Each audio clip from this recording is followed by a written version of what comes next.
I grew up watching my grandma and grandma crocheting and knitting blankets, washcloths, and many other items.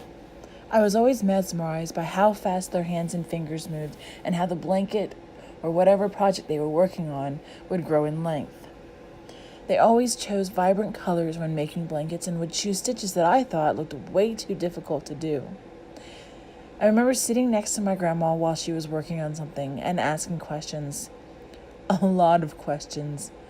When crocheting the first line of a blanket, you must count out the number of stitches or chains.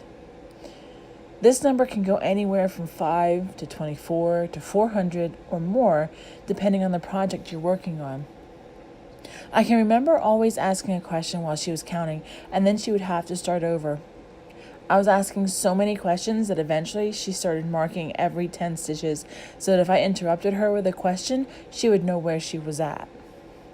I didn't do this on purpose. I was young and I was curious. As I got older, I didn't really think about crocheting much. It wasn't until I was in my mid-20s that I picked up thread and a crochet hook again and started my own projects. I used to call my grandma when I ran into a problem, and she'd always tell me, "Meredith, bring it with you when you visit again, and we'll look at it together."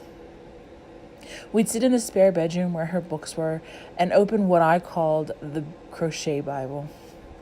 I loved this book and would sit in that room for hours reading it and looking at every stitch it had on its pages.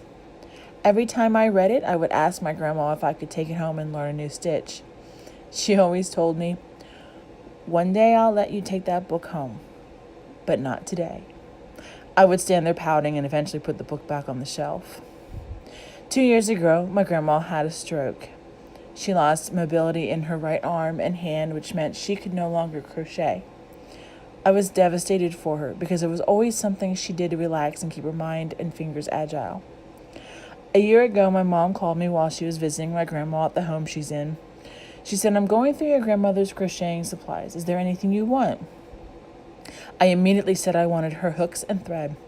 I asked my mom if I was finally allowed to have the book, and I was so happy when she said yes. A week later, my mom dropped everything off at my apartment.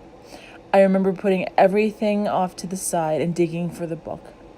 I pulled it out, looked through it, and then clutched it in my arms and cried. Being in possession of the book meant my grandma could no longer do something she loved so much.